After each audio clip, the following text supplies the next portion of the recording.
They keep saying this isn't our war, which is a strange thing to hear when you're stood at the petrol pump looking at the numbers going up so quickly as though they're trying to escape. Because whether it's our war or not, the cost has already arrived. No announcement, no build-up, just quiet adjustment to your day-to-day life. A few extra pounds here and there, and a few more there, but nothing dramatic enough to protest individually, but more than enough to notice collectively.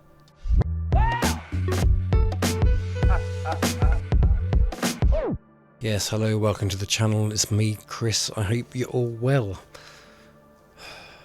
So, petrol now sits, as I do this, at around £1.44.2 a litre, pushing diesel up to around £1.66.9p. Since early March, petrol's gone up by about 12 pence and diesel 25 pence. Now bear in mind, they put the prices up before they were even using the higher priced barrels of oil. That's the sort of increase where you pause halfway through, filling up, and briefly consider whether the car is actually that essential or whether it's a lifestyle choice that you can no longer afford. And according to the RAC Foundation, motorists have already paid a whopping 3.7 million compared to where prices were before the US and Israeli strike on Iran at the end of February. 307 million. No national debate, no emergency session, just quietly absorbed, one receipt at a time. And that's just the visible part, because fuel is immediate. It's obvious. It hits you in real time. Energy bills are different. Energy bills wait. They sit in the background, gathering momentum, letting wholesale prices do their thing, and then they arrive all at once when the price cap moves. And that moment is coming at the end of June. And Reeves is already preparing the ground for it.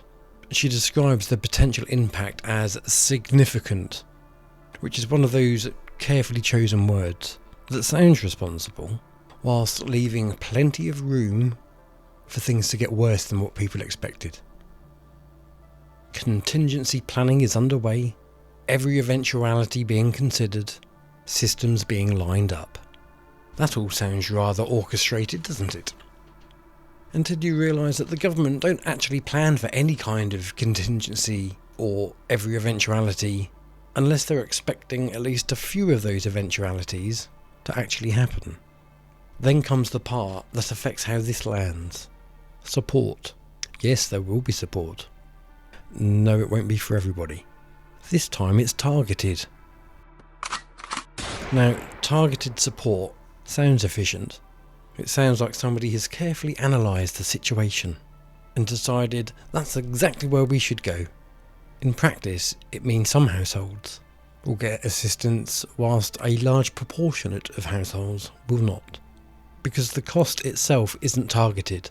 Energy prices don't rise selectively.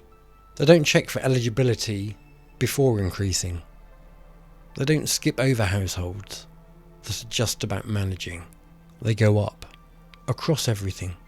So what you end up with is a system where the pressure is universal, but the relief is conditional. And that gap doesn't disappear. It lands somewhere, usually in the middle, the group that earns too much to qualify, but not enough to absorb the increase comfortably. Or as we like to say, creating the poor and the wealthy divide. And Reeves has justified this by pointing out what happened last time. During the Ukraine crisis, blanket support was rolled out under Liz Truss. Everyone got help regardless of income. I think I must have been sleeping during this part of the... And according to Reeves, that approach went too far. It supported wealthier households unnecessarily and contributed to long-term national debt which is still being dealt with. Newsflash, it will never be dealt with. So the lesson taken from that is to be more selective. Less coverage, more control. Which may solve one problem whilst creating another. Because if price rises for everyone, but support only reaches some, the difference has to be carried out by those in between. Now, while all of this is unfolding, another piece is being put into place.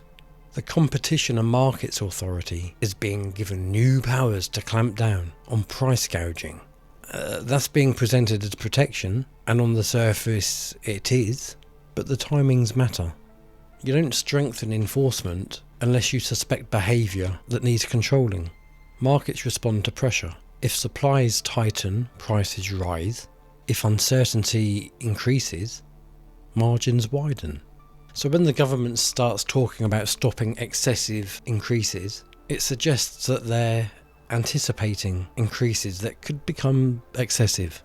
At the same time, Reeves is meeting with supermarkets and banks to discuss what they can do to help customers, besides facial recognition, which is interesting, because these aren't the kind of industries which are known for spontaneously reducing prices out of goodwill. They operate on margins, on profit, on passing costs through the system. But again, the fact that those conversations are even happening tells you something.